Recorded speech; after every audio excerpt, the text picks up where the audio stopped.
Hi, I'm Kristen Goodwin. On this episode of the Fox News Rundown, aside from being a presidential election year, every House seat is up for grabs in 2020. Republican Dalia Al-Aqidi, a journalist and Iraqi refugee, is challenging Congresswoman Ilhan Omar in Minnesota's 5th Congressional District. She sat down with host Jessica Rosenthal to discuss the difficult road ahead as a first-time office seeker. Senate Minority Leader Chuck Schumer's words towards Supreme Court Justices Gorsuch and Kavanaugh inspired a rare rebuke from Chief Justice John Roberts. Fox News senior judicial analyst Judge Andrew Napolitano spoke to Chris Foster about the ongoing war of words between the High Court and the legislative branch. The Fox News Rundown is a daily news podcast where we take a deeper look at the stories important to you. You can subscribe on your favorite podcast player by going to foxnewspodcasts.com. I'm Shannon Bream. I'm Tom Shalhoub. I'm Maria Bartiromo, and this is the Fox News Rundown. Friday, March 6th, 2020. I'm Jessica Rosenthal. This election year is not just about Bernie, Joe, and President Trump. Members of Congress will face challengers, including Dalia Al-Aqidi, who says as a Muslim refugee, she can win the House seat in Minneapolis. I'm the only candidate that could beat Ilhan Omar. Because of my background, I am immune from her brand of identity politics. I'm Chris Foster. Chuck Schumer says he didn't mean it as a threat, telling Supreme Court justices they will pay the price for anti-abortion rulings. This kind of a personal attack on members of the court gives the public the impression that justices are just politicians in black robes. And I'm Greg Jarrett. I've got the final word on the Fox News Rundown.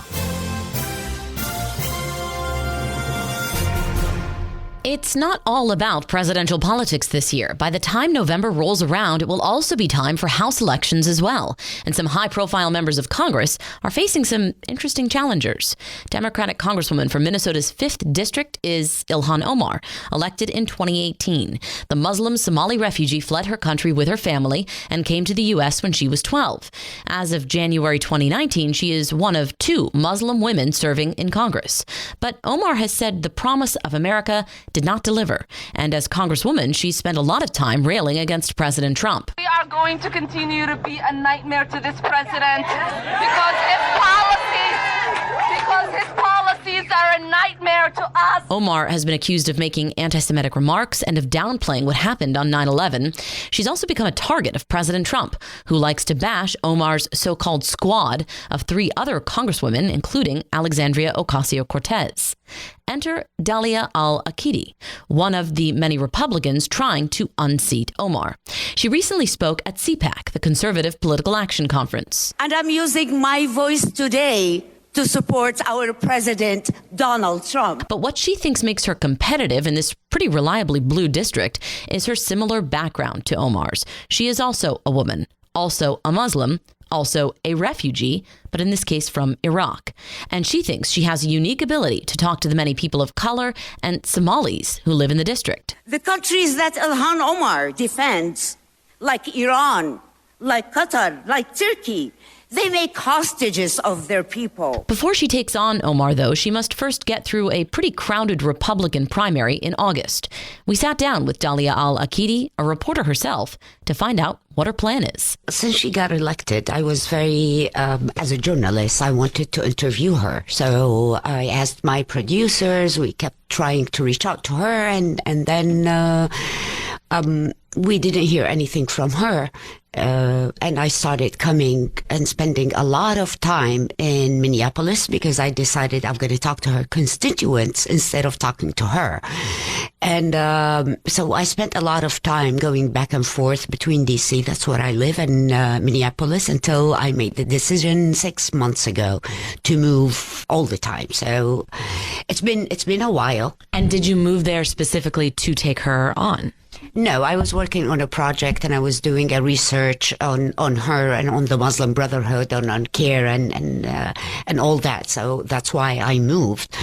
And I started thinking seriously after day until I made the decision in January to run. Ilhan Omar has painted herself pretty much as the opposite of President Trump. We've seen multiple press conferences in which she's done that.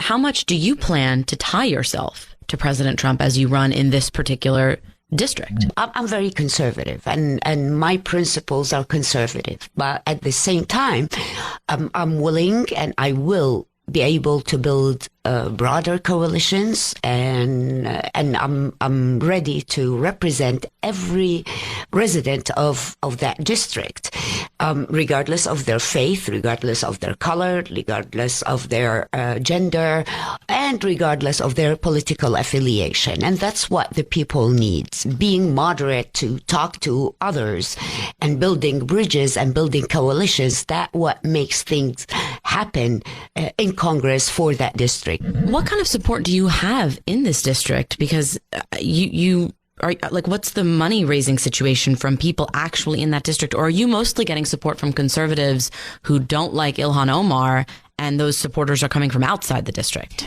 I'm getting support from inside the district and outside. The thing, why am I? Because I'm the only candidate that could beat Ilhan Omar. Because of my background, I am immune from her brand of identity politics. She accuses everybody of being anti-this and anti-that, and we have very similar background, except I love America. She does not. Before you take on Ilhan Omar, you need to get past your own Republican primary, right? I think that's in August. It looks like you've got quite a few challengers. I think the name Lacey Johnson comes to mind, and it looks like he's raised, at least as of end of 2019, quite a bit of money. How are you going to get past that initial primary? What's the plan? Lacey has been living there and have run a couple of times and lost in state elections. So I don't think he has the ability to do so. And he's going to be like any other challenger. He could be an anti-Islamophobe. He could be anti-Somalis or anti-immigrants and anti-refugees, etc., etc. So it doesn't make him immune from her brand of identity politics at all. Plus, if we're trying to get someone, at least we need new blood, not someone who ran for a couple of races and lost. And that's my argument. Plus, I could move the needle for President Trump in this district. And you'll see. Tell me a little bit about your story. You are an Iraqi refugee and, of course, as you've said, a Muslim woman. Well, it's so sad that I had to bring all this because I am an American after all, regardless of any other things. I introduce myself when I travel as an American. I don't say I'm an American from blah, blah, blah of this. I'm forced to use it to neutralize her strategy that is built on hatred, and that's what she uses. So before I am anything, yes, I am an American and I'm running as an American.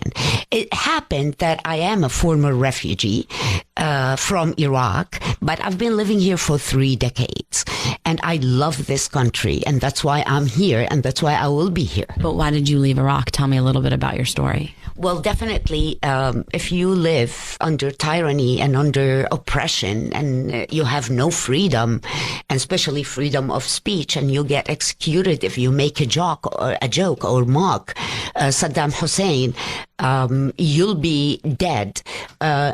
I came here to be free. I came here to have a brighter and better future. And I do have a brighter and better future. And I'm so thankful for this country that gave me everything that I want to. And I can be whoever I want without getting scared or feared from anybody. You were here in the United States when the United States went to war in Iraq in 2003. When you look back on that, was that decision to go to war specifically in Iraq a mistake? You say war in Iraq, I say the liberation of Iraq. And I voted for President Bush twice, and if he runs tomorrow, I'll keep voting for him to thank him for liberating the Iraqi people from oppression, from tyranny, from mass murderer. You don't feel it. People here take advantage of all the freedoms that they have because they've never lost it. But someone like me who came from such a brutal, from under such a brutal regime, I appreciate everything that the United States has to offer. Let's get back to the race for a second, back to Congresswoman Ilhan Omar. She could get a big national boost as she ties herself to Bernie Sanders. As he rises, she could benefit sort of off riding those coattails, even financially. I mean, if she's a surrogate going out there and speaking and people know she's facing a congressional district fight at home, she could get a money boost. You know, how do you combat that? The first week, we, from Americans in 50 states, donated for my campaign. And for the first week, we've made $100,000. And that's from the 50 states. That shows you how much the damage that she's doing. And that shows you that these donors, they believe that I am the one candidate that could beat her. But those donors, it sounds like, are coming from outside of the district. How do you convince people inside the district, look, this is not a vanity campaign on my part just to raise my national profile, you know, with people outside of this district? You know, you do need to raise money within the district. You do need to compete with Republican challengers in your actual district. And it looks like you do have some competition. How do you convince this particular district and not national supporters that you're the person for this job? Well, from the people I've spoken with, and especially the young professional who are living there and who are suffering from so many things, and especially the security of the district. There are more Republican conservative that we know because they don't talk about it and they don't speak about it. My argument is I will be the first for years, the first Republican that could campaign inside the Somali community and inside the Muslim community. I could speak to that community and telling them, and they know already what she's doing to every Muslim American in America. She's tarnishing their reputation, and they don't want that. Thursday, Elizabeth Warren dropped out. And shortly after that on Twitter, hashtag Biden Warren was trending for a little bit. As you know, Joe Biden did very well on Tuesday night, but Bernie Sanders is still an obvious contender. We've watched Amy Klobuchar and Pete Buttigieg and Mike Bloomberg all drop out. When you look at this race in the context of you running for a seat in November, what do you make of it? Who do you think will end up getting this nomination? Let me tell you, the Democrats are not stupid, and they know the harm that Bernie Sanders would do to our country. And that was quite clear when every candidate dropped out, went behind Biden. The progressive ideas and the socialism that they're trying to shove it up our throats, it's not going to work for people. People are not that naive, and they know that we don't want to be another China. We don't want to be another Cuba. We don't want to be another Venezuela. I have one last question for you. Go ahead. You're a Muslim woman, but it looks like you're wearing a cross. Yes. Why? That was in 2014 while I was reporting between Iraq, Beirut, and London. And that's when ISIS entered the city of Mosul in Iraq, and they started persecuting all the Christians in Iraq. And then that happened in the whole region. So I'm a TV personality, and I went on air and saying, not in my name, I'm the Muslim Sunni. I'm going to wear the cross until every Christian goes back to his village or his home. And this cross, I haven't taken it off at all for the past 6 years, and it became part of my identity. Dalia Al-Aqidi, thank you so much for your time. Thank you so much for having me.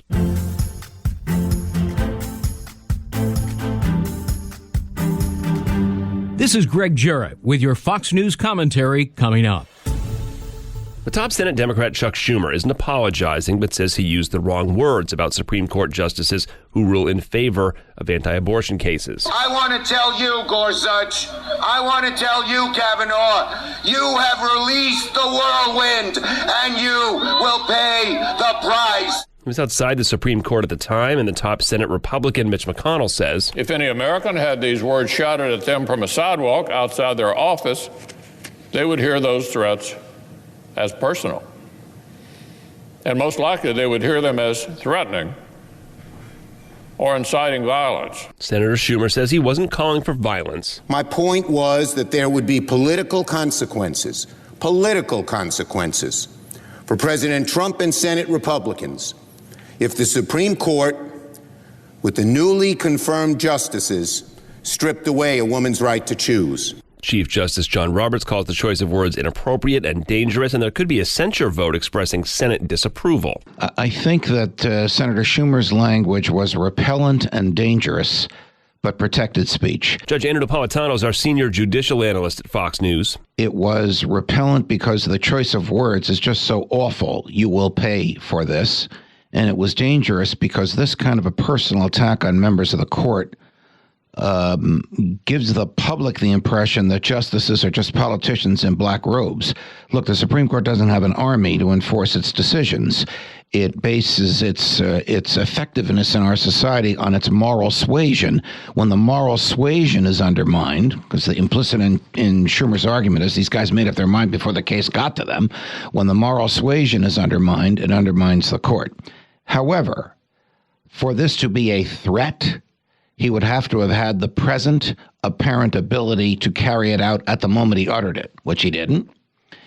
And the Supreme Court has ruled that this type of speech is protected. Here's the rule. All innocuous speech is absolutely protected, and all speech is innocuous when there is time for more speech to neutralize or rebut it. So if some crazy person in the audience hearing Schumer somehow immediately breaks into the court and harms one of those justices, Schumer's liable for incitement. But if a crazy person in Brooklyn, aroused by Schumer, drives to D.C. and tries to attack the justices, Schumer is not liable. A lot of this rawness comes, well, first of all, it's over these growing number of abortion cases, but a lot of this rawness is about Mitch McConnell, the Senate Majority Leader, stealing, I can't think of a better word, a Supreme Court justice seat away from Barack Obama. Yes, I cannot agree with you more. I don't know how Senator McConnell had the chutzpah to say what he said about Chuck Schumer and the role of the Senate in all this. Just kept thinking about Merrick Garland not getting a vote. To refresh the memory of those listening to us now, when Justice Scalia died, Barack Obama was the lawful president of the United States.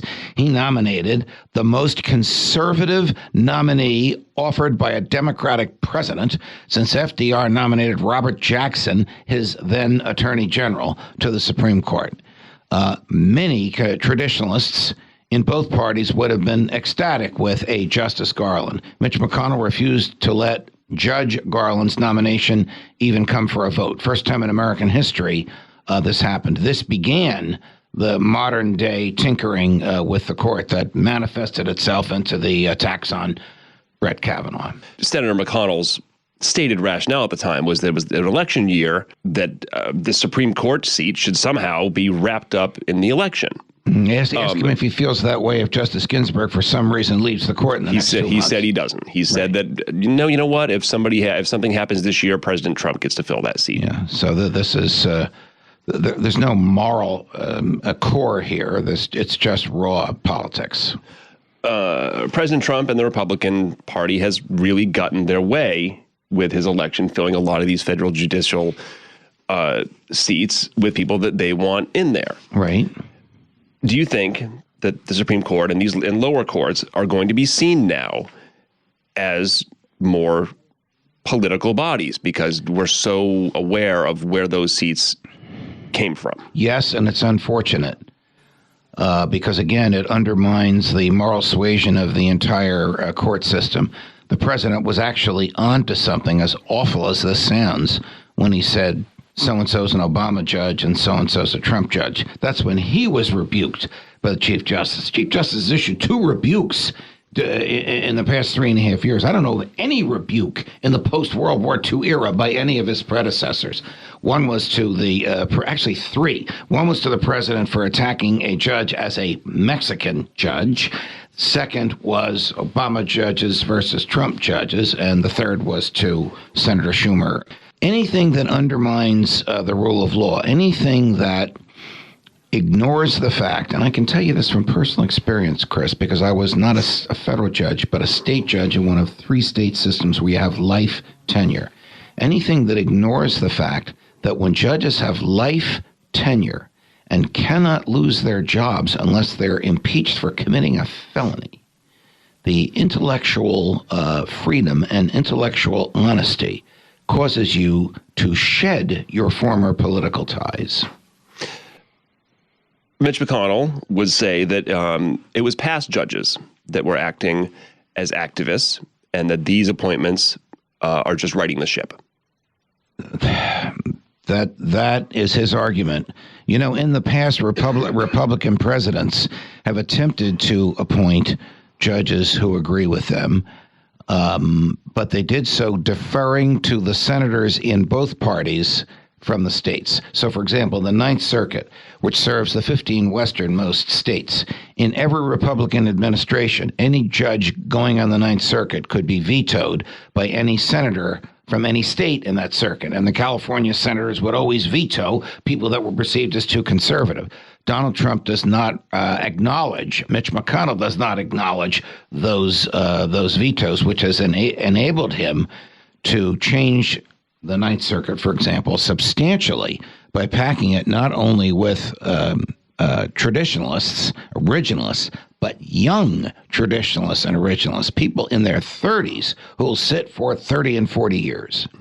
Well, you know what? Voters who actually had all this in mind when they voted for President Trump are going to say, well, good for us. The Democrats should have pushed this issue harder.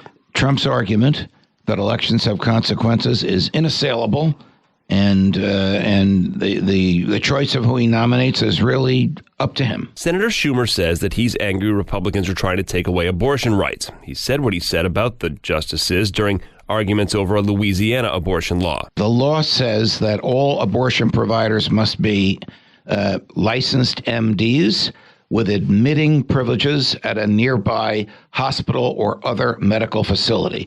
That is to preserve the life of the mother and to preserve the life of the baby who survives the abortion. That was struck down by the Supreme Court when Texas enacted it in 2016 after Justice Scalia died. So you had 8 members on the court. The vote was 5-3. One of the dissenters was the Chief Justice. Now you have a different court. Justice Scalia has been replaced by Justice Gorsuch, who's perceived as being pro-life. And Justice Kennedy has been replaced by Justice Kavanaugh, who's perceived as being pro-life. So if those perceptions are accurate, it's up to the Chief Justice again. Is he going to follow precedent, which he fervently believes in, and vote to uphold, to invalidate the statute because a similar statute was invalidated 4 years ago? Or is he going to vote the way he voted 4 years ago, which would be to uphold the statute? Well, that's an interesting question. We don't know. There is a way out of this without ruling on the merits. And that would be for the court to say the plaintiffs don't have standing, because the plaintiffs are not people who want abortions. The plaintiffs are doctors who fear that their patients will not come to them any longer because they don't have admitting privileges at hospitals in Louisiana. Such a fanciful fear often does not constitute standing, the right to sue. Got it. We've talked about sanctuary cities on the podcast a few times, I think. A court has now said that the administration may financially punish those cities that don't have their people cooperate with federal immigration authorities. That's other courts have ruled the other way. Is this going to go to the Supreme Court? It has to go to the Supreme Court, Chris. There are 5 Circuit Court of Appeals decisions on whether or not the administration can impose a condition on the delivery of cash to state and local governments, a condition that did not exist at the time they accepted the cash. The condition the Trump administration wants to impose is absolute cooperation with ICE authorities. 4 of those circuit courts have said you can't impose a condition as an afterthought. The 5th just ruled last week, that's the District of Columbia Circuit, said you can. So when something is lawful in one part of the country and unlawful in another, that's ripe for the Supreme Court to resolve it. Fox News senior judicial analyst, Judge Andrew Napolitano, a frequent guest and a friend of the podcast. Thank you very much, Judge. Pleasure, my dear friend.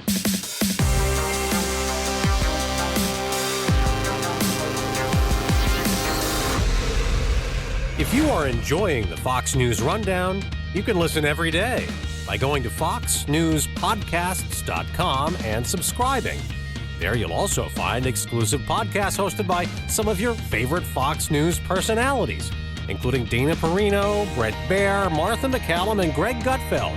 Head over to foxnewspodcasts.com to listen and subscribe on your favorite podcast platform. And now, some good news with Tanya J. Powers. Chase Best is a coach for the Corydon High School basketball team in southern Indiana and has been in need of something for a long time, a kidney. Recently, on senior night, the school honored him, showing their support. His passion and commitment to Panther athletics is unmatched. Tonight, we would like to draw attention to Chase's need for a kidney transplant.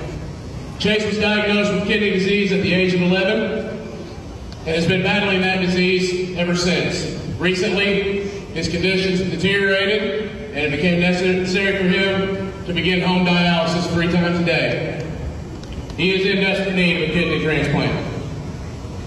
Tonight, as you look around at our student section and our team and everybody here wearing green, Chase, I hope you know how much this school and this community supports you and how much we appreciate it. Audio courtesy of Corydon Central Athletics. The announcement was also an effort to get the word out about organ and bone marrow donation. We encourage you to go online at bethematch.org for more information. That's bethematch.org.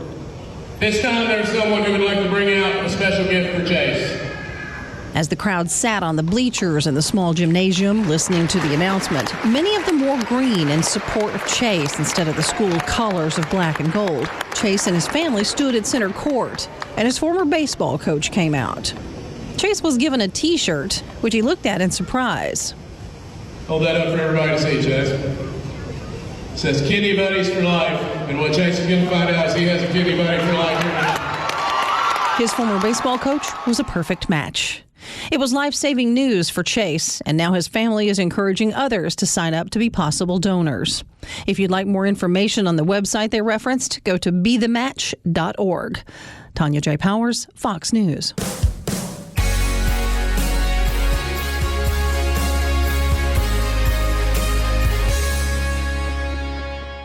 It's time for your Fox News commentary. Greg Jarrett. What's on your mind? Good luck deposing Hillary Clinton. She'll figure out a way to circumvent the truth. It's her greatest skill set. Clinton and her attorneys have spent months inventing one excuse after another for why she shouldn't have to sit for a deposition answering questions about her unauthorized, unsecured computer system. She used a secret server to handle all of her electronic communications as Secretary of State, including thousands of classified and top-secret documents. There's no doubt that Clinton's unprotected email apparatus jeopardized America's national security. The State Department eventually divulged there had been at least 30 separate security breaches. Chinese intelligence reportedly gained access to her server housing classified documents. Did the Russians penetrate the same system? You can bet on it. Thus, Hillary Clinton almost certainly committed a myriad of felonies under the Espionage Act and other criminal statutes. Instead of pastel pantsuits, Clinton should be wearing an orange jumpsuit. But the Obama administration protected her, allowing former FBI Director James Comey to clear her by twisting the facts and contorting the law. To his great credit, U.S. District Court Judge Royce Lamberth is refusing to let that be the last word. He ordered Clinton to sit for a deposition to answer questions about her email server in a years-old lawsuit brought by the conservative watchdog group Judicial Watch. Judge Lamberth is wise to the artistry of Hillary Clinton's evasion techniques. He called her prior responses to questions incomplete, unhelpful, and cursory at best. Throughout the course of her email scandal, Clinton attempted to cover up what she had done by peddling a successive series of errant deceptions. 5 different stories, all of them proven to be untrue. During Clinton's FBI interview, she abandoned all those excuses in favor of amnesia. She replied, I do not recall or I don't remember some 39 times. She was not placed under oath and was cleared by James Comey 3 days later, solidifying the charade. The notorious FBI agent Peter Strzok, later fired by the Bureau, participated in the softball questioning. There will be no softballs lobbed at Clinton when she's deposed by lawyers for Judicial Watch, but if past is prologue, she will be a shifty witness. Beyond remembering her name and date of birth, Clinton will feign total memory loss akin to acute dementia. Sadly, it will all be a waste of time. I'm Greg Jarrett, Fox News. Be sure to pick up my new book, Witch Hunt, the story of the greatest mass delusion in American political history. You have been listening to the Fox News Rundown. Stay up to date by subscribing to Fox News Radio's hourly newscast at foxnewspodcasts.com. And for up-to-the-minute news, visit foxnews.com. Love Fox News? Click the subscribe button to get more of the news and opinion you trust, and click the Fox News Rundown playlist for the latest episodes.